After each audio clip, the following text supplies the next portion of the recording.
இயேசுவை போல ஒரு தெய்வம் இல்லை. எத்தனை பேர் விசுவாசிக்கிறீங்க? இயேசுவை போல ஒரு தெய்வம் இல்லை. எத்தனை பேர் விசுவாசிக்கிறீங்க? ஹல்லேலூயா! எல்லாம் சேர்ந்து இந்த பாடலை பாடி கர்த்தருடைய நாமத்தை மகிமைப்படுத்த போகிறோம். இயேசுவை போல் ஒரு தெய்வம் இல்லை.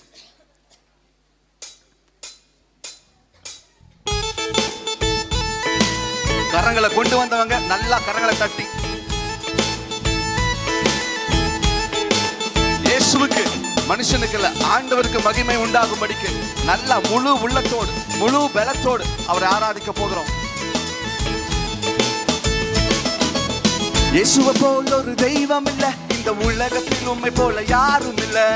இயேசுவை போல் ஒரு தெய்வம் இல்ல இந்த உலகத்தில், உம்மை போல எத்தனை பேர் சொல்றீங்க? இயேசுவை போல் ஒரு தெய்வம் இல்ல இந்த உலகத்தில், உம்மை போல யாரும் இல்ல. இயேசுவை போல் ஒரு தெய்வம் இல்ல இந்த உலகத்தில், உம்மை போல யாரும் இல்ல. மேலே உயரே உயரே எழுந்தவரே, விழுந்த மனிதனை மீட்டிட வந்தவரே. மேலே உயரே உயரே எழுந்தவரே, விழுந்த மனிதனை தூக்கிட வந்தவர். இயேசுவே இயேசுவே இயேசுவே இயேசுவே. இயேசுவை போல, இயேசுவை போல் ஒரு தெய்வம் இல்ல இந்த உலகத்தில், உம்மை போல யாரும் இல்ல. இயேசுவை போல் ஒரு தெய்வம் இல்ல இந்த உலகத்தில், உம்மை போல யாரும் இல்ல. ஓ, இயேசுவை போல் ஒரு தெய்வம் இல்ல இந்த உலகத்தில், உம்மை போல யாரும் இல்ல. இயேசுவை போல் ஒரு தெய்வம் இல்ல இந்த உலகத்தில், உம்மை போல யாரும் இல்ல. மேலே உயரே உயரே எழுந்தவரே, விழுந்த மனிதனை மீட்டிட வந்தவரே. உயரே உயரே எழுந்தவரே, விழுந்த மனிதனை தூக்கிட வந்தவரே. இயேசுவே இயேசுவே இயேசுவே. ஒன்னேன்னு சொல்றேன், யாரெல்லாம் இந்த நாமத்தை சொல்றீங்களோ அவங்களுக்கு இன்னைக்கு அற்புதம் நடக்கும். ஏன்னா அவரோட நாமத்தை சொன்னா காற்றும் நிற்கும், கடலும் அமைதியாகும். அது விசுவாசம் உள்ளவங்க சத்தத்தை உயர்த்தி இயேசுவேன்னு சொல்லும்போது, உங்க முழு பலத்தோடு சொல்லும்போது, உங்க வியாதி, உங்களோட உடம்புல என்ன வியாதி இருந்தாலும், உங்க என்ன சூழ்நிலையில நீங்க கடந்து வந்திருந்தாலும் கர்த்தர் இப்பொழுதே அதை மாற்றுவார். ஆமென். அவர் சொன்னதை நிறைவேற்றுகிற ஆண்டவர்.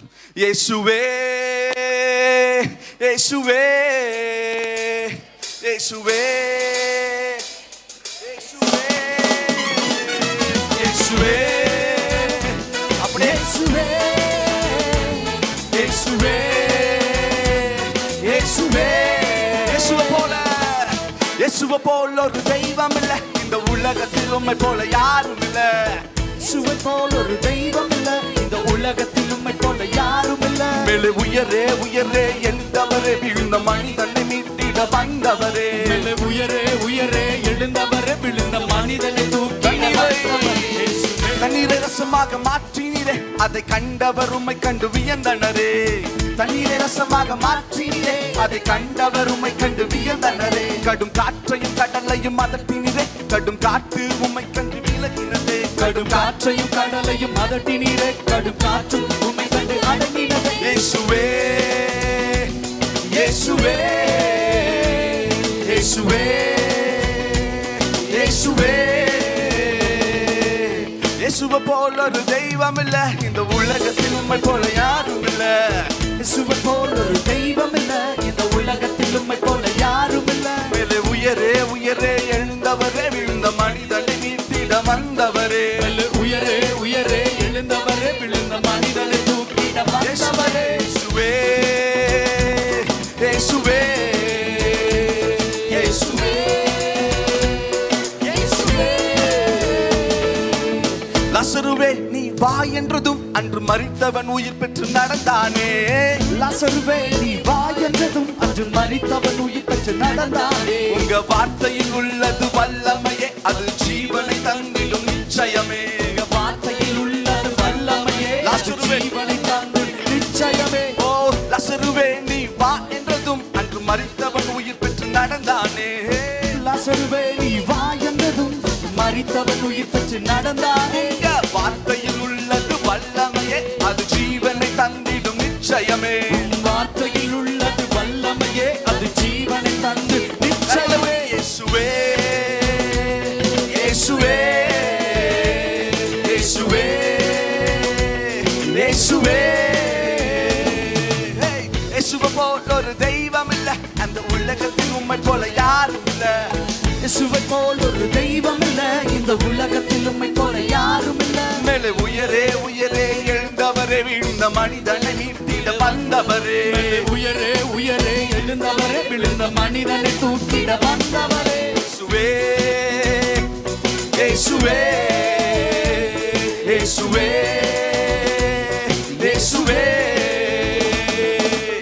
வரால் அடித்து அறைந்தனரே உம்மை ஆணிகள் கடாவி சிலுவையிலே.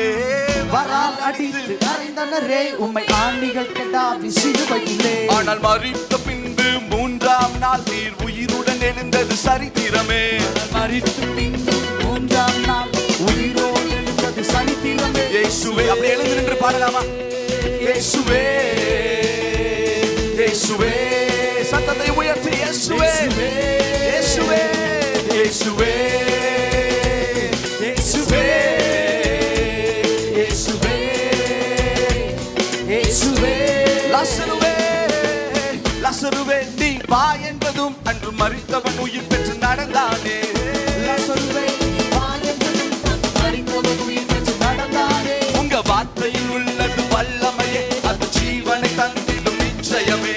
வார்த்தையில் உள்ளது வல்லமையே அது ஜீவனை தந்திடும் நிச்சயமே. இயேசுவே இயேசுவே இயேசுவே இயேசுவே இயேசுவே இயேசுவே இயேசுவே இயேசுவே. இயேசுவை போல் ஒரு தெய்வம் இல்ல இந்த உலகத்தில் உம்மை போல யாரும் இல்ல. இயேசுவை போல் ஒரு தெய்வம் இல்ல இந்த உலகத்தில் உம்மை போல யாரும் இல்ல. மேலே உயரே உயரே எழுந்தவரே விழுந்த மனிதனை மீட்டிட வந்தவரே. மேலே உயரே உயரே எழுந்தவரே விழுந்த மனிதனை மேலே உயரே தூக்கிட வந்தவரே. மேலே உயரே உயரே எழுந்தவரே. விழுந்த மனிதனை தூக்கிட வந்தவரே. மேலே உயரே உயரே எழுந்தவரே விழுந்த மனிதனை மீட்டிட வந்தவரே. இயேசுவே இயேசுவே இயேசுவே இயேசுவே இயேசுவே இயேசுவே இயேசுவே இயேசுவே இயேசுவே இயேசுவே. சில அறிவிப்புகளை நம்ம கவனிக்கலாம். இனிமேல் லாக்டவுன் காரணத்தினால ஒவ்வொரு புதன்கிழமை வந்து நம்மளுக்கு ஞாயிற்றுக்கிழமை சர்வீஸ் நடக்கும். ஞாயிற்றுக்கிழமை நடக்கிற மாதிரியே ஒவ்வொரு புதன்கிழமை சாயந்தரம் 6:30லேருந்து 8 மணி வரைக்கும் நம்மளுக்கு ஆராதனை நடக்கும். அதனால் அதை குறித்து கொள்ளுங்கள், ஞாபகம் வைத்து கொள்ளுங்கள். ஒரு வேலைக்கு போனீங்கன்னா அன்றைக்கி ஒரு நாள் கொஞ்சம் சீக்கிரமாக வந்து இந்த ஆராதனையில் நீங்கள் கலந்து கொள்ளுங்கள். உங்களுக்கு ஆஃபரிங் செலுத்தணுன்னா ஸ்க்ரீனில் காமிக்கிற நம்பருக்கு நீங்கள் ஆஃபரிங் செலுத்தலாம். ஒவ்வொரு வாரம் நீங்கள் வரும்போது புதன்கிழமை வரும்போது தயவுசெய்து எல்லோரும் மாஸ்க் போட்டுட்டு வரும்படி நாங்கள் கேட்டுக்கிறோம். நாங்கள் இங்கே சேர்ஸ் எல்லாம் சோஷியல் டிஸ்டன்சிங் படி தான் போட்டிருப்போம். அதனால் நீங்களும் அதுக்குரிய பாதுகாப்பு காரியத்தை நீங்கள் கைப்பற்றுங்க. இங்கே நிறையா சேர்ஸ் இந்த மெயின் ஹாலில் போட முடியாத காரணத்தினால கீழே இங்கிலீஷ் ஹால்லேயும் உங்களுக்கு எல்சிடி ஸ்க்ரீன் ஃபெசிலிட்டிஸ் இருக்கும். அங்கேயும் சேர்ஸ் போட்டிருக்கோம். ஒரு வேளை இந்த ஹால் ஃபுல் ஆயிடுச்சுன்னா நீங்கள் கீழே உட்காந்து நீங்கள் சர்வீஸை கவனிச்சு கொள்ளலாம். சண்டே கிளாஸ் நடக்கும் எவ்ரி வீக் சாட்டர்டே. சனிக்கிழமை வந்துட்டு மாலை 6:30 மணி முதல் 7:30 மணி வரைக்கும் அவங்களுக்கு special prayer, Sunday class prayer நடக்கும். அதே போல் இது சண்டே கிளாஸ் ப்ரேயர் வந்து ஜூமில் நடக்கும். யூத்துக்கு வந்துட்டு ஒவ்வொரு சனிக்கிழமை 6 to 7 ஹாஸ்டல் கேம்பஸில் உங்களுக்கு நடக்கும். அதனால் ப்ளீஸ் வாங்க, டைரெக்டாக வாங்க. நமக்குள்ளே ஒரு ஃபெலோஷிப் நம்ம இன்னும் வளர்த்திக்கலாம். ஏற்கனவே அறிவித்தது போல் இந்த வருஷம் நம்மளுக்கு 120 days ப்ரேயர் இருக்குது. ஒவ்வொரு மாதமும் 10 நாட்களாக நம்மளுக்கு நடக்க போகுது. இந்த ப்ரேயரில் விசேஷமாக நம்ம தேசத்துக்காக, நம்ம சபைக்காக, எழுப்புவதற்காக நம்ம ஜெபிக்க இருக்கிறோம். அதனால் இந்த மாதம் நம்மளுக்கு அந்த 10 days ப்ரேயர் வந்து January 21st January 30th வரைக்கும் நடக்கும். January 21 January 30 வரைக்கும் நம்மளுக்கு நடக்கும். இரவு பார்த்திங்கன்னா உங்கள் எல்லாருக்கும் வசதியான ஒரு நேரத்தை செட் பண்ணியிருக்கிறோம். ராத்திரி 10 11. ஏன்னா அநேகருக்கு தூக்கம் கெடுது, தினமும் அதில் கலந்து கொள்ள முடியாத காரணத்தினால 10 11 வரைக்கும் மாற்றி வைத்திருக்குது. அதனால் ஒரு மினிமம் 100 பேராச்சும் கலந்து கொள்ளணும். அதனால் இந்த தேதியை மறந்துடாதீங்க. 21லேருந்து 30 வரைக்கும் நம்ம ஸ்பெஷலாக இந்த தடவை தேசத்துக்காகவே நம்ம ஜோம் பண்ண போகிறோம். ஃப்ரைடே, சாட்டர்டே, சண்டே நம்மளுக்கு லாக்டவுனாக இருக்கனால நீங்கள் சண்டே வந்து குடும்பமாக காலையில் நீங்கள் எப்பவும் போல் நீங்கள் ஜோம் பண்ணி ஆண்டவரை தேடுங்க, அதை விட்டுறாதீங்க. அப்புறம் எல்லா அனௌன்ஸ்மெண்ட்டும் எல்லாமே உங்களுக்கு மீடியாவில், அதாவது யூடியூப்பில் உங்களுக்கு தெரிவித்து கொள்வார்கள். அதனால் நீங்கள் சப்ஸ்கிரைப் பண்ணாதவங்க தயவுசெய்து சப்ஸ்கிரைப் பண்ணுங்கள் IPF 8 சிட்டி சேனலுக்கு. அதனால் நீங்கள் ஒவ்வொரு டீட்டெயில்ஸும் உங்களுக்கு ஆட்டோமேட்டிக்காக உங்களுக்கு அப்டேட்டடாக இருக்கும். தேங்க்யூ. இன்னும் 1-2 அறிவிப்பு உண்டு. அதாவது நம்முடைய சபையிலே கிட்டத்தட்ட 20 ஆண்டுகளுக்கு மேலாக விசுவாசியாக இருந்த அருமையான கிளாரா டேனியல் அம்மா அவர்கள் கர்த்தருக்குள் இந்த மாதம் 6ஆம் தேதி அதிகாலை வேளையிலே நித்திரை அடைந்தார்கள். அவர்கள் சரீரத்தில் சுகவீனமாக இருந்தபடினால் அவர்களால் ஆலயத்துக்கு வர முடியவில்லை. அவங்க மக வீட்டில் மெட்ராஸில் கொஞ்ச நாள் இருந்தாங்க. கடைசி நாட்களில் இங்கே வந்து அவர்களுடைய மகள் அகஸ்டீனா எட்வர்ட் அவங்க வீட்டில் அவங்க இருந்தாங்க. ஆனால் 6ஆம் தேதி தேவனுடைய ராஜ்யத்துக்குள் அவர்கள் நித்திரை அடைந்து விட்டார்கள். ஒருவேளை இந்த செய்தி இன்னும் நீங்கள் கேள்விப்படாமல் இருந்திருந்தால் இதை உங்களுக்கு அறிவிக்கிறோம். அவர்கள் குடும்பத்தை அறிந்தவர்கள் அவர்களுடைய மருமகனை ஆறுதல் படுத்தும்படியாக, இந்த குடும்பத்தாரின் ஆறுதலுக்காக ஜெபிக்கும்படியாக உங்களை நான் அன்புடன் கேட்டுக்கொள்கின்றேன். அடுத்தபடியாக இந்த ஆண்டு சபையில் என்னோடு கூட ஊழியத்தில் இந்த அட்மினிஸ்ட்ரேஷன் ஊழியங்களெல்லாம் எனக்கு உதவியாய் பார்க்கும்படியாக என்னுடைய மகள் ட்ரெஃபீனா பிரைட்டை நான் கேட்டுக்கொண்டேன். ஆகவே நீங்கள் ஒவ்வொரு முறையும் என்னை தொடர்பு கொள்ள வேண்டும் என்ற அவசியம் இல்லை. என்னுடைய மகளிடத்தில் காரியங்களை சொன்னால் அவள் எனக்கு தெரியப்படுத்துவாள். அது 2 வாட்ஸ்அப் நம்பர் உங்களுக்கு இருக்கிறது. அதில் ஒரு நம்பர் ட்ரெஃபீனா இடத்துல இருக்கிறது. 8300 135 30. நீங்கள் மகளோடு கூட பேசலாம். ஆகவே இந்த ஆண்டு ட்ரெஃபீனாவை சர்ச் அட்மினிஸ்ட்ரேட்டராக இருந்து ஊழியங்களை கண்காணிக்கவும் நான் ஏற்படுத்தியிருக்கிறேன். அந்த விஷயத்திலேயும் நீங்கள் அனைவரும் ஒத்துழைப்பு கொடுக்கும்படியாக உங்களை மிகவும் அன்புடன் கேட்டுக்கொள்கிறேன். ஏற்கனவே இருக்கிற நம்முடைய மூப்பர்கள், உடன் ஊழியர்கள் எல்லாரும் எப்பொழுதும் போல் அந்தந்த ஏரியாக்கள் உங்களை சந்தித்து உங்களை விசாரித்து உங்களை வழி நடத்துவார்கள். அவர்கள் எல்லாரையும் உங்கள் வீடுகளை சந்திக்க சொல்லியிருக்கிறேன். ஆகவே அவர்கள் உங்கள் வீடுகளுக்கு வரும்பொழுது அன்போடு நீங்கள் ஏற்றுக்கொள்ள வேண்டும். நான் தான் அவங்களை அனுப்புகிறேன். ஏன்னா ரொம்ப நாள் ஆச்சு அந்த டச் விட்டு போய், அதனாடி யாரும் வீட்டுக்கு வர வேண்டான்னு சொல்ல வேண்டாம். ஆகவே அவர்களும் பாதுகாப்போடு தான் வருவார்கள்.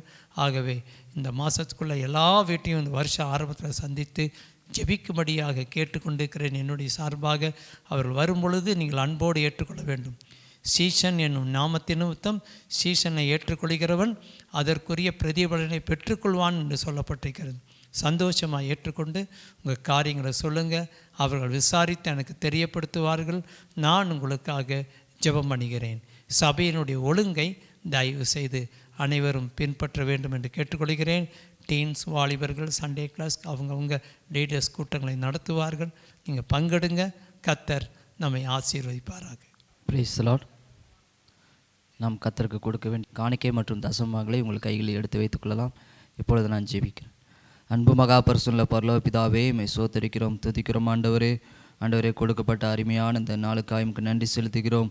ஆண்டவரே, நாங்கள் இந்த லாக்டவுன் பீரியடில் இருந்தாலும் கர்த்தர் தாமே ஆண்டவரே இந்த ஆன்லைன் மூலமாக நம்முடைய ஆண்டவரை கண்ணோக்கி பார்க்கிறோம்.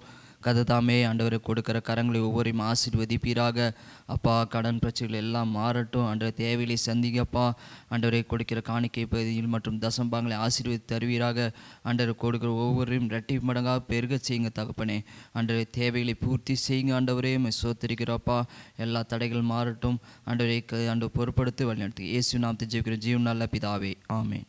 உங்கள் யாவரையும் ஆண்டவருடைய நாமத்தினாலே நான் வாழ்த்துகின்றேன். நாம் எதிர்பார்க்கவில்லை. புதிய ஆண்டு தொடங்கி அடுத்த ஞாயிற்றுக்கிழமை, அதாவது 2வது ஞாயிற்றுக்கிழமையே முழு ஊரடங்கு வரும் என்று கொஞ்சமும் நாம் யாருமே எதிர்பார்க்கவில்லை. இருந்தாலும் இதுலேயும் நமக்கு ஒரு காரியம் சற்று வித்தியாசமாய் செய்ய முடியும். வெள்ளி சனி ஞாயிறுதான் கூடக்கூடாது என்று அறிவித்திருக்கிறார்கள். ஆகவே ஏற்கனவே உங்களுக்கு சொல்லப்பட்டிருக்கிறபடி புதன்கிழமை மாலை 6:30 மணிக்கு ஞாயிறு ஆராதனையாக நாம் கூடி வருவோம். உங்களை அன்போடு கூட வரவேற்கின்றோம். ஞாயிற்றுக்கிழமை நாம் யூடியூபில் ஆராதனை போட மாட்டோம். புதன்கிழமை ரெக்கார்ட் பண்ணுவதே ஞாயிற்றுக்கிழமை வர முடியாதவர்களுக்காக செய்வோம். ஆனால் நீங்கள் அனைவரும் சபை கூடி வருதலை விட்டு விடாமல் வர வேண்டும். ஏற்கனவே அறிவிப்புள்ள எல்லா காரியத்தையும் உங்களுக்கு விவரமாக அறிவித்திருக்கிறபடினால் திரும்ப நான் அவைகளை சொல்லவில்லை. உங்களுடைய ஜெபங்களுக்காக நன்றி. கொஞ்சம் கொஞ்சமாக சுகமடைந்து கொண்டு வருகின்றேன். பூரண சுகம் அடையும்படியாக ஸ்தோத்திர ஜெபத்தில் இருக்கும்படியாக உங்களை மிகவும் அன்புடன் கேட்டுக்கொள்கின்றேன். நான் தேவ சமூகத்திலே காத்து கொண்டிருந்த பொழுது சபை எவ்வளவு முக்கியம் வாய்ந்தது என்பதை ஆவியானவர் சபைக்கு ஞாபகப்படுத்த சொன்னபடியினாலே அதிக நேரம் உங்களோடு கூட பேசாதபடி கொஞ்ச நேரம் பேசும்படியாக விரும்புகிறேன். ஏற்கனவே உங்களுக்கு வாட்ஸ்அப்பில் நான் அனுப்பினது போல் உங்கள் வீட்டிலே நீங்கள் ஜெபம் பண்ணி ஆராதனை பண்ணி தேசத்திற்கும் கர்த்தருடைய ஊழியருக்கும் நீங்கள் ஜெபம் பண்ணி முடித்த பிற்பாடு தான் நீங்கள் இதை ஓப்பன் பண்ணி பார்க்க வேண்டும் என்று கேட்டுக்கொண்டிருக்கிறேன். அப்படியே செய்வீர்கள் என எதிர்பார்க்கிறேன். சரி, அப்போது சபை கூடி வருதல் மிக மிக முக்கியம். நல்லா கவனிங்க. நாம் ரட்சிக்கப்பட்ட உடனே என்ன செய்ய வேண்டும் என்றால் சபை தான். அன்றைக்கி அந்த ஒரு சமாரியன் வந்து அந்த காயத்தோடு கடந்தவன் என்ன பண்ணான்? காயங்களெல்லாம் கழுவி கட்டி அவனை கொண்டு போய் சத்திரத்தில் சேர்த்துனான்னு நம்ம பார்க்குறோம். அதுதான் சபை. அப்போ நம்ம ரட்சிக்கப்பட்ட உடனே சபைக்குள்ளே வர வேண்டும். வேறு இடமே கிடையாது. அப்போஸ்தலரில் என்ன வருகிறது? ரட்சிக்கப்படுகிறவர்களை கர்த்தர் அனுதினமும் சபையில் சேர்த்தி கொண்டு வந்தார். சபை ரொம்ப ரொம்ப முக்கியம். நம்ம அஃப்கோர்ஸ் லாக்டவுனில் வீட்டில் இருக்கிறோம். நாங்கள் வீட்டிலேயே ஆராதனை பண்ண ஜெபம்னா அது சபை ஆகாது. நிறைய பேருக்கு அது தெரிய மாட்டேங்குது. நாங்கள் ஜெபம் பண்ணிட்டோம், அது சபை கிடையாது. வீட்டில் குடும்பமாய் கூடுவது சபை கிடையாது, அது குடும்ப ஜெபம். நீங்கள் அதை நடத்திட்டோன்னு சொல்லி ஆறுதல் அடையக்கூடாது. வழி இல்லாததுனால நம்ம அப்படி பண்ணுறோம். ஆனால் வழி இருக்கும் பொழுது சபைக்கு வர வேண்டும். அஃப்கோர்ஸ் பாதுகாப்பை நம்ம கையாள வேண்டும். ஆகவே தான் சபை கூடி வருதல் மிக மிக முக்கியம். எபிரேயர் 10ஆம் அதிகாரம் 25ஆம் வசனத்தும் எல்லாருக்கும் தெரிந்த வசனம் வாசிக்க கேட்போம். சபை கூடி வருதலை சிலர் விட்டு விடுகிறது போல நாமும் விட்டுவிடாமல் ஒருவருக்கொருவர் புத்தி சொல்ல கடவோம். நாளானது சமீபித்து வருகிறதை எவ்வளவாய் பார்க்கிறீர்களோ அவ்வளவாய் புத்தி சொல்ல வேண்டும். அந்த கடைசி 2 லைன் பாருங்கள், எவ்வளோ முக்கியமாக இருக்குது. நாளானது சமீபித்து வருவதை எவ்வளவாய் பார்க்கிறீர்களோ அவ்வளவாய் புத்தி சொல்ல வேண்டும். இப்போ பார்க்குறது இல்லையா நீங்கள்? கொரோனா ஒழிஞ்சுதுன்னு 2 ஆண்டு காலமாக சொல்கிறோம். ஒழிஞ்சிரும்னு ஒழியிலையே. புது வியாதி வந்து விட்டதே, ஒமிக்ரான் வைரஸ் வந்து விட்டது. இன்னும் பல தீர்க்கதரிசிகள் சொன்னதை பார்த்தா பயங்கரமாய் சொல்லுகிறார். ஐயோ, அது கேட்கறக்கே பயமாக இருக்குது. அதாவது ஏற்கனவே பைபிளில் எழுதுனதான் சொல்கிறாங்க. நம்ம தீர்க்கதரிசிகளை தவறாக சொல்லவே கூடாது. ஏசாயா 60ஆம் அதிகாரம் இவ்விதமாய் சொல்லப்பட்டிருக்கிறது. இதோ இருள் பூமியையும் காரில் ஜனங்களையும் மூடும், ஆனாலும் உன்மேல் கர்த்தர் உதிப்பார். கவனிங்க, இருள் பூமியை மூடும். இந்த ஏசாயாவில் வர்றதெல்லாம் கடைசி காலத்தில் வர்றது. இருள் வந்து பூமியை மூடும்னா இருள்னா என்ன? அந்தகாரம், அந்தகாரத்தின் கிரியைகள். காரிருள், இருளை விட கடுமையானது காரிருள். பூமிக்கும் ஆபத்து, ஜனங்களுக்கும் ஆபத்து. பூமியில் தான் நல்லா நடக்குது. அப்போ ஜனங்களுக்கு காரிருள். ஆனால் நல்ல செய்தி என்னென்னா, ஆனாலும் உன்மேல் கர்த்தர் உதிப்பார். அதாவது தேவனுடைய பிள்ளைகளுக்கு வந்து தேவன் பாதுகாப்பை கொடுப்பார். பயந்துக்காதீங்க. உலகம் போக போக அப்படித்தான் போகும். அதை தான் அவங்க சொல்கிறாங்க. ஆனால் அதுக்காக சொல்கிறேன், சபைக்குள் இருக்கிறவர்களுக்கு, சபைக்குள் நிலைத்திருக்கிறவர்களுக்கு, சபையினுடைய சட்டத்திட்டங்களை கைக்கொண்டு அந்த சபையில் லாயலாக இருக்கிறவர்களுக்கு அவங்கெல்லாம் அந்த தேவன் முத்திரை போட்டு விட்டுருவார். இவங்களாம் சபைக்குரியவர்கள், இவங்க ரட்சிக்கப்பட்டவர்கள், என்னுடைய சரீரமாகிய சபையில் இவங்க இணைஞ்சிருக்கிறாங்க, நான் இவங்களை பாதுகாத்தாகணும்னு உத்தரவாதத்துடன் கர்த்தர் நம்மை பாதுகாப்பார். அதனாடி நீங்கள் யாரும் பயப்படக்கூடாது. பயங்கரமான செய்திகளை இந்த ஆண்டு நம்ம கேட்க தான் போகிறோம். போன ஆண்டு கேட்கலிங்களா? ஸோ அதனால் பாதுகாப்பான இடம் வந்து சபை சபை சபை. இப்போது நாம் சோஷியல் டிஸ்டன்ஸோடு தானே நம்ம கூடி பத்திரமாக தானே நம்ம இருக்கிறோம். இன்னும் வேக்சினேஷன் போடாதவங்க நீங்கள் போட்டுங்க, கர்த்தருக்காக பண்ணுங்க, மற்றவர்களுக்கு இடையூறு இல்லாமல் இருக்கிறதுக்காக பண்ணிக்கோங்க. அது அவ்வளவுதான். அதுக்கப்புறம் நம்ம கர்த்தரை விசுவாசிக்கணும். அப்புறம் நம்ம பயந்துகிட்டே இருக்க முடியும். அப்போ நம்ம ஒன்றுமே பண்ண முடியாமல் போயிடும், வேலைக்கு போகிறது இல்லையா? யோசிங்க. அதனால சபை கூடி வருதல் மிக மிக முக்கியம். புதன்கிழமை நம்ம வர வேண்டியது மிக மிக முக்கியம். வயதானவர்கள், குழந்தைகள் பரவாயில்ல, நீங்கள் வீட்டில் இருந்துக்குங்க. ஆனால் மற்ற எல்லாருமே வாலிபர்களை ரொம்ப மிஸ் பண்ணுறோம். நான் ரொம்ப துக்கப்படுகிறேன். எவ்வளோ வாலிபர், கிட்டத்தட்ட 40-50 பேர் வாலிபர் இருக்கிறாங்க. தயவு செய்து என்ன வேலையாக இருந்தாலும் அந்த புதன்கிழமை அந்த ஞாயிறு ஆராதனையாக நடத்தப்படுகிறது, நான் போவேன். நான் ஒரு வாலிபன், நான் ஒரு வாலிப பையன், நான் சபைக்காக நான் நிற்கணும், நான் ஜீவனை கொடுக்கறக்கே ரெடியாக இருக்கணும். அந்த மாதிரி எண்ணம் தான் வாலிப வயதில் வரணும் நமக்கு. ஸோ வாலிபர்கள் அத்தனை பேரும் கட்டாயமாக நீங்கள் உங்களுக்கு இடையில நடத்துகிற கூட்டம் வந்து சனிக்கிழமையோ மற்ற நாளையோ வச்சாங்கன்னா அது ஃபெலோஷிப், அது சும்மா ஒரு ஐக்கியம். சபை ஆகாது, அது வந்து ஒரு ஐக்கியம். சபை என்பது எல்லாரும், எல்லா ஜாதி ஜனங்கள், படித்தவர்கள் படியாதவர்கள், ஏழைகள் பணக்காரர்கள் எல்லாரும் ஓர் இடத்தில் கூடி வருவது தான் சபை. அப்போது நாளானது எவ்வளவு சமீபமாய் பார்க்கிறீர்களோ அவ்வளவாய் புத்தி சொல்லுங்கள். பக்கத்தில் இருக்கிறவங்க சொல்லி வாங்க போகலான்னு சொல்லி வர வேண்டும். ஸோ சபை கூடி வருதல் முக்கியம். அதை தொடர்ந்து எவ்வளோ முக்கியம்னு இன்னும் சில வசனங்கள் நான் உங்களுக்கு கொடுக்க விரும்புகிறேன். லூக்கா 4:16 பார். தாம் வளர்ந்த ஊராகிய நாசரேத்துக்கு அவர் வந்து தம்முடைய வழக்கத்தின்படியே ஓய்வு நாளில் ஜெப ஆலயத்திலே பிரவேசித்து. இயேசு கிறிஸ்து நமக்கு மாதிரியாக இருந்திருக்கார். தமது வழக்கத்தின்படியே ஓய்வு நாள் தோறும், ஓய்வு நாள்னால் அந்த சனிக்கிழமை பழைய ஏற்பாட்டில் ஓய்வு நாள் தோறும் எழுதி தமது வழக்கத்தின்படியே. அப்போ அந்த குழந்தையாக இருக்கும்போது அம்மா எடுத்துகிட்டு போயிருப்பாங்க, அந்த 12 வயசு. நீங்கள் யோசிச்சு பாருங்கள், வழக்கத்தின்படியே ஓய்வு நாள் தோறும் அவர் போனார். இயேசு தானே நமக்கு மாதிரி. அந்த காலத்திலும் என்னென்ன இருந்ததோ நமக்கு தெரியாது. ஆனால் அவருடைய வழக்கம் ஞாயிற்றுக்கிழமை ஆனால் ஓய்வு நாள் வந்தால் சபைக்கு போய் ஆகணும். பெற்றோர் அப்படி வளர்த்தினார்கள். பெற்றோர் கவனிங்க, உங்கள் பிள்ளைகளை நீங்கள் அப்படி வளர்த்தணும், வாலிப பிள்ளைகளை வளர்த்தணும், சபைக்கு போகிறத கட்டாயப்படுத்தணும். இயேசு அப்படி பண்ணார், நான் பண்ணுவேன். இயேசு செய்தார், அவர் மாதிரியாக இருந்திருக்காரு. மூன்றாவது, அப்போஸ்தலர் காலத்திலும் சபை கூடினார். அப்போஸ்தலர் 20:7. வாரத்தின் முதல் நாளிலே அப்பம் பிட்கும்படி சீஷர்கள் கூடி வந்திருக்க. போதும், வாரத்தில் முதல் நாள். அப்போ புதிய ஏற்பாட்டில் ஆண்டவர் மரித்து உயிரோடு கூட எழுந்த பிற்பாடு சனிக்கிழமை ஞாயிற்றுக்கிழமையாய் மாற்றப்பட்டது. வாரத்தின் முதல் நாள் நல்லா யோசிச்சுங்க. வாரத்தில் முதல் நாள் திங்கக்கிழமை கிடையாது. வாரத்தில் முதல் நாள் வந்து ஞாயிற்றுக்கிழமை. திங்கக்கிழமை வந்து 2வது நாள்.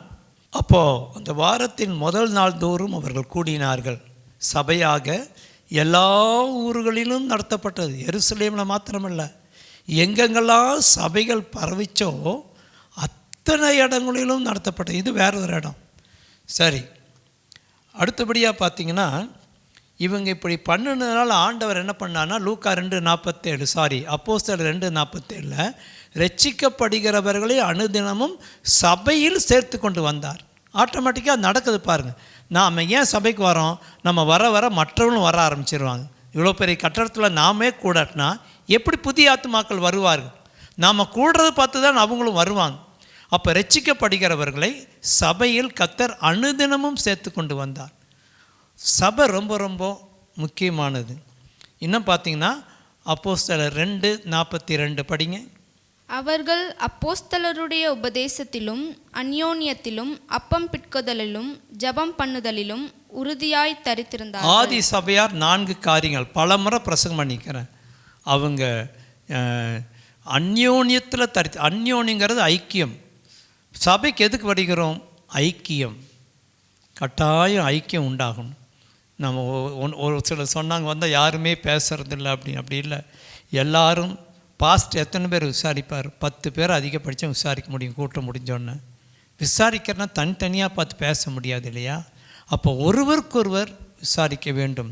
அப்போது சபை என்பது ஒரு ஐக்கியம், ஒருவர் விசாரிக்க வேண்டும். அதுக்கு இன்னொரு வசனம் இருக்கிறது, எபிரேயர் 10:24 வாசிங்கள். மேலும் அன்புக்கு நற்கிரியைகளுக்கும் நாம் ஏவப்படும்படி ஒருவரை ஒருவர் கவனித்து. அதுக்கு கீழே தான் சபை கூடி வருதல் வருகிறது. அப்போது அன்புக்கும் நம்ம ஏவுகிறபடி நற்கரியை செய்து ஒருவரை ஒருவர் கவனித்து என்று வருகிறது. அப்போ சபை எதுக்கு? ஐக்கியப்படுறது, விசாரிக்கிறது, குறைகளை தீர்க்கிறது, உங்களுக்கு எதாவது குறை இருக்கான்னு கேட்கறது, இதெல்லாம் தான் சபையில் சேர்ந்த காரியமாய் இருக்கிறது. அப்போது அந்யோன்ய ஐக்கியம். அப்புறம் ஜெபம் பண்ணுறோம். ஒவ்வொரு வாரம் கூடி கொஞ்சம் நேரம் ஜெபம் பண்ணுறோம்ல சபையில். அது எவ்வளோ நல்லா இருக்குது அந்த ஜெப நேரம், ஜெபம் பண்ணுதல். அதுக்கப்புறம் என்ன பண்ணிக்கிறோம்? உபதேசத்தை கேட்குறோம், தேவனுடைய வார்த்தையை நம்ம கேட்குறோம், அப்பம் பிக்கிறோம். ஸோ சபை என்பது மிக முக்கியம். அடுத்தபடியாக நம் சபைக்கு ஏன் வருகிறோம் என்றால், நமக்கு ஆசீர்வாதம் செழிப்புண்டாக மற்றவர்களுக்கும் ஒரு ஆசீர்வாத வாய்க்காலாக இருக்க சபைக்கு வருகிறோம். 1 கொரிந்தியர் 16:2 இவ்விதமாய் சொல்லுகிறது. நான் வந்திருக்கும் போது பணம் சேர்க்குதல் இராதபடிக்கு உங்களில் அவனவன் வாரத்தின் முதல் நாள் தோறும் தன் வரவுக்கு தக்கதாக எதையாகிலும் தன்னிடத்திலே சேர்த்து வைக்க கடவன். அழகா பவுல் கொரிந்து சபைக்கு எழுதுறார். வாரத்தின் முதல் நாள் தோறும் எழுதுறாருல்ல. மாதத்தில் முதல் நாள் தோறுங்கிறது தசம பாகம், புரியுதுங்களா? வாரத்தில் முதல் நாள் தோறும் தன்னிடத்தில் எதையாயிலும் சேர்த்து வைக்க கடவன். அப்போ ஒவ்வொரு வாரமும் அவன் கொடுத்துட்டு இருந்தான். சபைக்கு ஏன் வரோம்? நம்ம இந்த வாரம் சம்பாதிச்சில் ஏதோ ஒன்று கொடுப்போம், சபைக்கு பிரயோஜனமாக இருக்கட்டும், சபை வர மக்களுக்கு பிரயோஜனமாக இருக்கட்டும், கர்த்தருடைய ஊழியத்துக்கு பிரயோஜனமாக இருக்கட்டும், தேவ ராஜ்யத்துக்கு பிரயோஜனமாக இருக்கட்டும். அதுக்கு தானே காணிக்கை எடுக்கிறாங்க எல்லா சபைகளையும். எதுக்கு எடுக்கிறாங்க? ஊழியத்துக்கு, மற்றவருடைய ஆசீர்வாதத்திற்கு, எல்லாவற்றுக்கும் மேலே உங்களுடைய ஆசீர்வாதத்திற்கு. அப்போ சபையில் கொடுக்கும் பொழுது தான் நாம் பொருளாதார செழிப்படைகிறோம். அது மாத்திரமல்ல, சபைக்கு வருவதனுடைய முக்கிய நோக்கம் எபேசியர் 4:11 நாம் வாசிக்க வேண்டாம். நாம் எல்லாம் அறிவிலும் விசுவாசத்திலும் ஒருமைப்பட்டவர்களாகி இயேசுவை அறிகிற அறிவிலே வளர. சபைதான உங்களுக்கு போஷாக்கு கொடுக்குது. யூடியூப்பில் நீங்கள் 1000 செய்திகளை கேட்டாலும் நீங்கள் அங்கமாக இருக்கிற சபையினுடைய போஷாக்கில் தான் நீங்கள் வளருவீர்கள். அதுதான் உங்களை புஷ்டியாக்கும். அதனால் நீங்கள் சபைக்கு இந்த ஆண்டு 2022 ஆண்டு முக்கியத்துவம் கொடுத்து, நிறைய பேர் மிஸ் பண்ணுற எல்லாருமே இதை கேட்ட உடனே சபைக்கு வர வேண்டும் என்று கேட்டுக்கொள்கிறேன். இதோடு சேர்த்து 2-3 காரியங்களை சொல்லி நான் முடிக்க விரும்புகிறேன். இவ்வளோ நேரம் சபைக்கு முக்கியம் சொல்லிட்டோம். அடுத்தது, சபைக்கு வருகிறவர்களுக்குள்ள கர்த்தர் தாளந்துகளை கொடுத்துருக்கார். நீங்கள் வீட்டில் 1 கொரிந்தியர் 12 வாசித்து பாருங்கள். அந்த முதல் வசனம் மாத்திரம் நீங்கள் வாசிக்க கேட்போம், மீதி நீங்கள் வீட்டில் வாசித்து கொள்ளுங்கள். 1 கொரிந்தியர் 12:1. அன்றியும் சகோதரரே, ஆவிக்குரிய வரங்களை குறித்து நீங்கள் அறியாதிருக்க எனக்கு மனதில்லை. அப்போ ஆவிக்குரிய வரங்களை குறித்து நீங்கள் அறியாதிருக்க எனக்கு மனதில்லை. எப்படி நீங்கள் அறியணுங்கிறார். வரங்கள் இருக்குது, கிருபைகள் இருக்கிறது, அழைப்புகள் இருக்கிறது. பல முறை சொல்லியிருக்கிறேன். நீங்கள் ஒவ்வொருவரும் உங்கள் தாளந்த இந்த வருஷம் உபயோகப்படுத்தினாலே போதும். பாட்டு பாடினீங்கன்னா பாட்டு பாடல், நல்ல ஜபாவி இருக்குன்னா நல்ல ஜபம். சபையில் பணிவிட வேலை செய்கிற உடனே வாலண்டியர் செய்து பணிவிட வேலை செய்யுங்க, கிளீனிங் வேலை செய்யுங்க. என்னென்ன இருக்குதோ உங்கள் தாளந்தை கண்டுபிடிச்சி மற்றவங்க விசாரிக்கிற தாளந்தை விசாரிங்க. புரியுதுங்களா? தாளந்துகளை உபயோகப்படுத்தலைன்னா கணக்கு கொடுக்க வேண்டும். அது நினச்சா தான் பயமாக இருக்குது. இவ்வளோ உனக்குள்ளே இன்வெஸ்ட் பண்ணனே, நீ ஒன்றுமே செய்யலையேன்னு சொல்லிடக்கூடாது. மத்தேயு 25:19 வாசிங்க. வெகு காலமான பின்பு அந்த ஊழியக்காரருடைய எஜமான் திரும்பி வந்து அவர்களிடத்தில் கணக்கு கேட்டான். வெகு காலமான பின்பு என்பது கர்த்தருடைய வருகையின் காலம். 2000 வருஷம் ஆச்சுல்ல. வெகு காலமான பின்பு கணக்கு கேட்டார். உனக்குள்ளே நான் வச்சிருந்தனே, உன்னை ஒரு சபையில் சேர்த்துனனே, ஏன் உபயோகப்படுத்தவில்லை? அதை நினச்சாதான் பயமாக இருக்கு. நான் ஏன் உழைக்கிறேன், நான் ஏன் ஊழியம் செய்கிறேன்? எனக்குள்ளே கிருபை வச்சுருக்கார், வரங்களை வச்சுருக்கார், அழைப்பை வச்சுருக்கார். ஒவ்வொருத்தருக்கும் அது இருக்குது, செஞ்சு தான் ஆகணும். அதுக்கு எக்ஸ்கியூஸே நீங்கள் சொல்லக்கூடாது. உங்களுக்கு வசனம் பேச தெரியுதா? உங்கள் வீட்டில் ஒரு கொடுத்தாரு, நீங்களே வசனம் பண்ணுங்கள். சபையில் எல்லாருக்கும் நான் சான்ஸ் கொடுத்துட்டு இருக்க முடியுமா? யோசிச்சு பாருங்கள். நல்ல பிரசங்கம் பண்ண தெரியுது, வீட்டு கொடுத்து ஆரம்பிங்க. பேசி ஆத்துமாக்கள் ஆதாயம் பண்ணி சபைக்கு கொண்டு வாங்க. வர்ஷிப் பண்ணுறீங்களா? உங்கள் வீட்லேயே வர்ஷிப் தொடங்குங்க. உங்கள் பாட்டை கேட்குற 4 பேர் வந்து அதோட சுவிசேஷத்தை அறிவிங்க. உங்களுக்கு கொடுத்துருக்கிற தாளந்தை வைத்துக்கொண்டு உங்கள் வீட்டிலேயே ஏன் ஊழியம் செய்யக்கூடாது? உங்கள் வீட்டை திறந்து கொஞ்சம் யோசித்து பாருங்கள், நல்லா யோசித்து பாருங்கள். நான் அதுக்கு தடையாக இருக்கிறேன்னா, நீங்கள் சபையில் அங்கமாக இருக்கணும், ஊழியம் செய்யணும், ஆத்துமாக்களை கொண்டு வரணும். அதை தானே கேட்குறேன். உங்கள் வீட்டில் நீங்கள் கொடுறதுக்கு நான் தடை கிடையாதே. ஏன் செய்யக்கூடாது? ஏன் செய்யக்கூடாது? ஏன் தாண்டு அப்படி செய்யக்கூடாது? கர்த்தருடைய ஆவியான உங்களோடு கூட பேசட்டும். இந்த ஆண்டு நீங்கள் ஊழியம் செய்யுங்க, கிருபை வரங்களை எடுத்து பயன்படுத்துங்க. எவ்வளவு கர்த்தர் கிருபை கொடுத்துருக்கா. சொந்த வீடு எவ்வளோ பேருக்கு இருக்குது. நம்ம சபையில் பாதி பேர் மேலே சொந்த வீட்டில் இருக்கிறீங்களே, பெரிய பெரிய வீடுகளில் நீங்கள் குடியிருக்கிறீங்களே, மாடி வீடு இருக்குது, நல்ல வீடு இருக்குது. உங்களுக்கு கர்த்தர் அற்புதமாக உங்களை வச்சுருக்காரு. கணக்கு கேட்பாருல்ல, உங்களுக்கு தாளந்தையும் கொடுத்துருக்காருல்ல. சுகமாக்குற வரவு இருந்தால் சுகமாக்குங்க, பாடல் பாடுங்க, வசனம் சொல்லுங்க, ஏழைகளை உபசரிங்க. வாலிபர் கூட்டத்தில்னா சபையில் இருக்கிற வாலிபர்களோடு கூட மிங்கில் ஆகுங்க. அவங்க ஊழியம் செய்கிறவங்களோட நீங்களும் சேர்ந்து அசிஸ்டண்ட்டாக கூட சேர்ந்து ஊழியம் செய்யலாமே. ஒவ்வொன்றுக்கும் நான் உங்களை அழைச்சிட்டு இருக்க முடியாது, நீங்களே ஒட்டிக்கொள்ள வேண்டும். இது அந்நிய இடம் கிடையாது. சபை என்பது குடும்பம், நீங்கள் தான் ஒட்டிக்கொள்ளணும். நான் உங்களோட இணைஞ்சிக்கிறேன், யாரையும் நாங்கள் வேண்டான்னு சொல்கிறது இல்லையே. கொயரில் நல்லா பாடக்கூடியதாலும் கொயரில் இணைஞ்சிக்கங்க. இப்போ அந்த தாளந்து இருந்ததுன்னா நீங்கள் இளையணும். கட்டாயம் இன்றைக்கி நான் சொல்கிறேன், குறித்து வைத்துக்கொள்ளுங்கள். மத்தேயு 25:19 படி வெகுகாலமான பின்பு கணக்கு கேட்பார். இந்த சபையில் மூலமாக நீ என்ன செய்தாய்? ஆத்துமாக்களை ஆதாயம் பண்ணினாயா? விளையாட்டாக நீங்கள் எடுத்துக்காதீங்க. தயவு செய்து ரெஸ்பான்ஸ் பண்ணுங்கள். என்ன இருக்குதோ அதை உபயோகப்படுத்துங்கள். 3வது, முதல் உங்களுக்கு சபை முக்கியத்துவம் சொல்லிட்டேன். 2வது தாளந்த சொல்லிட்டேன். 3வது உங்கள் தனிப்பட்ட வாழ்க்கையில் தேவனை தேட வேண்டும். 2 நாளாகமம் 17:3-4-5. கர்த்தர் யோசபாத்தோடிருந்தார். அவன் பாகால்களை தேடாமல் தன் தகப்பனாகிய தாவீது முற்நாட்களில் நடந்த வழிகளில் நடந்து தன் தகப்பனுடைய தேவனை தேடி இஸ்ரவேலுடைய செய்கைகளின்படி நடவாமல் அவருடைய கற்பனைகளின்படி நடந்து கொண்டான். ஆகையால் கர்த்தர் அவன் கையில் ராஜ்யபாரத்தை திருப்பி திடப்படுத்தினார். யூத கோத்திரத்தார் எல்லாரும் யோசபாத்துக்கு காணிக்கைகளை கொண்டு வந்தார்கள். அவனுக்கு ஐஸ்வர்யமும் கனமும் மிகுதியாயிருந்தது. யோசபாத் கர்த்தரை தேடினான். இன்னும் பைபிள் பார்க்கும்பொழுது அதை ஒவ்வொன்றா பார்த்தா நேரம் ஆயிரும். எந்தெந்த ராஜாக்கள் தேவனை தேடினார்களோ அவங்க எல்லாரும் குறைவில்லாமல் இருந்தார். அதுதான் நமக்கு சொல்லப்படுகிறது. தேவனை தேடுனா பர்சனலாக தேடுற சொல்கிறேன். கர்த்தருடைய சமூகத்தில் ஜெபம் பண்ணுங்க. ஜெபம் பண்ணாமல் பைபிள் படிக்காமல் வெளியில் எழுந்து போகாதீங்க. காலையிலே முடிச்சிருங்க. ராத்திரி பண்ணுறேன்னா அது நடக்காது. ராத்திரி பண்ணுறது எக்ஸ்ட்ராவாக வச்சுக்கோங்க. நான் இரவில் பண்ணுறது எக்ஸ்ட்ரா. அதிகாலை நேரம் அந்த நேரம்தான். அதிகாலையில் என்னை தேடுகிறவர் கண்டடைவீர். அதிகாலையிலையோ காலையிலையோ அவங்கவுங்க சரீர பலனுக்கு எழுந்திரிச்சு முதல்ல நீங்கள் இந்த வருஷம் அதை பண்ணிடுங்க. அதை சிஸ்டமேட்டிக் பண்ணிடுங்க. எதையுமே ஒரு 21 நாள் பண்ணிட்டீங்கன்னா அது உங்களுக்கு சிஸ்டமேட்டிக் ஆகிரும். தயவு செய்து இந்த ஆண்டு பர்சனலாக ஒவ்வொருவரும் கர்த்தரை தேடுங்கள். 1 மணி நேரமாவது தேடுங்க. ஃபஸ்ட்டு 1 ஹவர் காடுக்கு நான் கொடுக்குறேன்.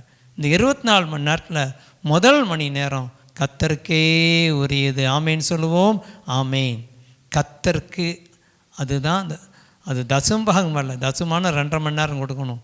ஆனால் அந்த 1 மணி நேரத்தை கர்த்தருக்கு நான் கொடுக்குறேன் அப்படின்ட்டு இருந்து நல்லா பாடலை பாடுங்க. நல்லா ஒரு 10 நிமிஷம் ஸ்தோத்திர பாடலை பாடுங்க. நல்லா பாடுங்க. இன்னொரு 10 நிமிஷம் ஆண்டோடைய நாமத்தை சொல்லி ஸ்தோத்திரம் பண்ணுங்க. இன்னொரு 10 நிமிஷம் உங்களுக்காக உங்கள் குடும்பத்துக்காக ஜெபம் பண்ணுங்க. இன்னொரு 10 நிமிஷம் உங்கள் போதகருக்காக ஜெபம் பண்ணுங்க. இன்னொரு 10 நிமிஷம் சபை உங்களுக்கு தெரிஞ்சவங்க ஜெப விண்ணப்பங்களை பண்ணுங்க. இன்னொரு 10 நிமிஷம் அவ்விதமாக தேசத்துக்கு ஜெபம் பண்ணுங்க. இன்னொரு 10 நிமிஷம் பைபிள் படிங்க. 10 நிமிஷமாக பைபிள் படிங்க. 2-3 சாப்டர் படிங்க. So spend time alone with God. கர்த்தரை தேடுங்க. 3வது. 4வது, மத்தேயு 6:33 சொல்லப்பட்டிருக்கிறது. முதலாவது தேவனுடைய ராஜ்யத்தையும் அவருடைய நீதியும் தேடுங்கள், அப்பொழுது இவைகளெல்லாம் உங்களுக்கு கூட கொடுக்கப்படும். 2 தேடுதல் சொல்கிறேன். முதலாவது உங்கள் பர்சனல் லைஃப்பில் கர்த்தரை தேடுறீங்க, அதான் ஜெபம், வேதம். 4வது தேவனுடைய ராஜ்யத்தை தேடுங்கள். தேவனை தேடுங்கள் வேறு, ராஜ்யம் வேறு, கன்ஃபியூஸ் பண்ணிக்காதீங்க. தேவனுடைய ராஜ்யம் என்பது சுவிசேஷ ஊழியம்.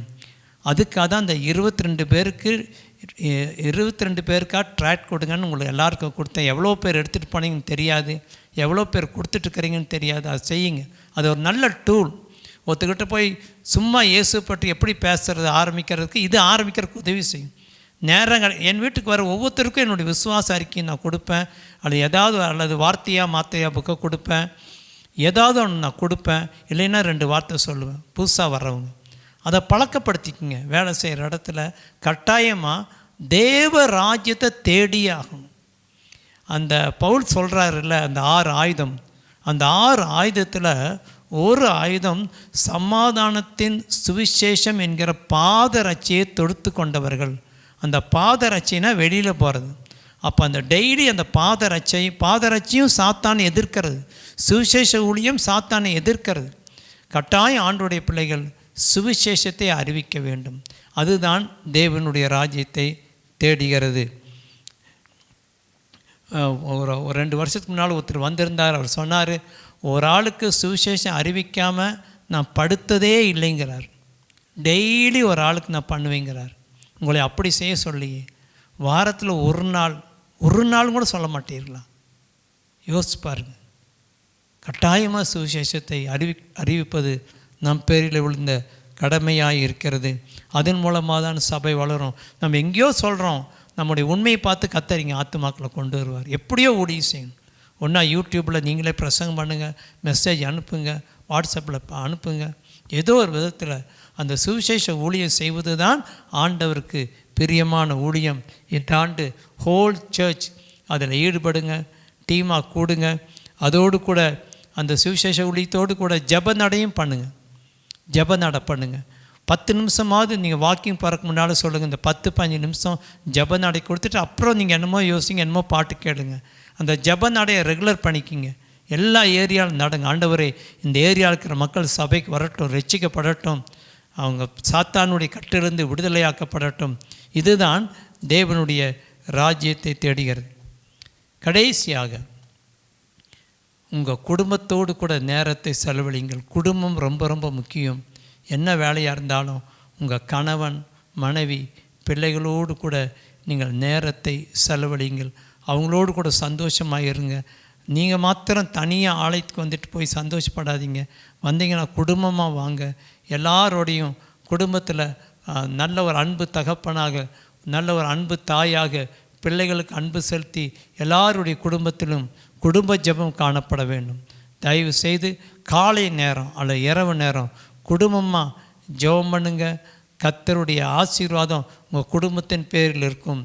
எங்கள் குடும்பத்தில் நாங்கள் நடத்தாமல் நான் ஒத்தனாக இருந்தாலும் அக்கா பக்கத்தில் இருக்கிறாங்க, அவங்கள வர சொல்கிறேன். ட்ரெஃபினா வந்தாங்கன்னா ட்ரெஃபினா ஜெபத்தில் உட்காருன்னு சொல்லி நாங்கள் அந்த நேரத்தில் பண்ணுறோம். ஆகவே குடும்ப ஜெபம் மிக மிக முக்கியமானது. அது உங்கள் குடும்பத்தை பாதுகாக்கும். என் தகப்பனார் சொல்லுவார், ஜெபம் இல்லாத வீடு கூரை இல்லாத வீடு அப்படிம்பார். யார் வேணாலும் உள்ளே வருவாங்க. அந்த குடும்ப ஜெபம் உங்களை பாதுகாக்கும். ஆகவே இது ஒரு புத்திமதியாக இது இந்த 2வது ஞாயிறாக இருக்கிறபடியால் உங்களுக்கு நான் சொன்னேன். நீங்கள் புதன்கிழமை வரும்பொழுது தேவனுடைய ரேமா வார்த்தையை நம்ம கேட்போம். ஆகவே இன்று சொல்லப்பட்ட இந்த புத்திமதிகள் சபைக்கு ரொம்ப முக்கியத்துவம் கொடுத்துருக்கிறபடினால இந்த ஆண்டு சபை கூடி வருதலை அதிகமாய் பிரயாசப்படுங்கள். கர்த்தர் நம் ஒவ்வொருவரையும் ஆசீர்வதிப்பாராக. அப்படியே இருங்கள். உங்களுக்காக நான் ஜெபம் பண்ணும்படியாக விரும்புகிறேன். பரலோக பிதாவே, உம்முடைய பரிசுத்த நாமத்திற்கு ஸ்தோத்திரம். இந்த 2வது ஞாயிற்றுக்கிழமை நாங்கள் கூடி வர முடியல, ஆனால் வர புதன்கிழமையிலிருந்து நாங்கள் கூடலான்னு தீர்மானம் எடுத்திருக்கிறோம். ஆகிலும் இந்த தேவனுடைய வார்த்தையை எல்லாருக்கும் ஆசீர்வதித்து என்று கேட்ட புத்திமதிகளின்படி சபை கூடி வர கர்த்தரை தேட உதவி செய்வீராக. ஆண்டவரே, உமக்கு ஸ்தோத்திரம். ஆண்டவரே, சொல்லப்பட்ட இந்த காரியங்கள் எல்லாவற்றையும் அவர்கள் ஃபாலோ பண்ண கிருபை தாரும். ஆண்டவரே, உமக்கு ஸ்தோத்திரப்பா. ஒவ்வொரு குடும்ப தலைவன், தலைவி, பிள்ளைகள் எல்லாரையும் உம்முடைய கரத்திலேயே ஒப்பு கொடுக்கிறோம். இரத்த கோட்டைக்குள்ளே இந்த வாரம் முழுவதும் மூடி கிருபையாய் பாதுகாத்துக்கொள்ளும். யார் யார் சுகவீனமாக இருக்கிறார்களோ அவர்கள் பலனடையட்டும், சுகமடையட்டும், ஆரோக்கியமாய் இருப்பார்களாக. உம்முடைய ஜனங்களுக்கு கர்த்தருக்காய் கொடுக்கிற காணிக்கை தசம்பாங்களையும் ஆசீர்வதி ஆண்டவரே. இந்த சபையில் நல்லா ஸ்ட்ராங்காய் நிலைத்திருப்பார்களாக ஆண்டவரே. கொளுத்த கன்றுகளைப் போல வளருவார்களாகப்பா. எல்லாரையும் யாருக்கும் எந்த வாதை வராதபடி எல்லா வியாதிகளுக்கும் விலக்கி கிருபையாய் பாதுகாத்து கொள்ளும். துதி கன மகிமை உமக்கு செலுத்துகிறோம். இயேசுவின் நாமத்தில் ஜெபிக்கிறோம் நல்ல பிதாவே. ஆமீன், ஆமீன், ஆமீன். நம்முடைய கர்த்தராகிய இயேசு கிறிஸ்துவினுடைய கிருபையும் பிதாவாகிய தேவனுடைய அன்பும் பரிசுத்த ஆவியானவருடைய ஐக்கியமும் நம் அனைவரோடும் கர்த்தர் வருமளவும் இருப்பதாக. ஆமீன், ஆமீன். கர்த்தர் உங்கள் ஒவ்வொருவரையும் ஆசீர்வதிப்பாராக. ஆமீன்.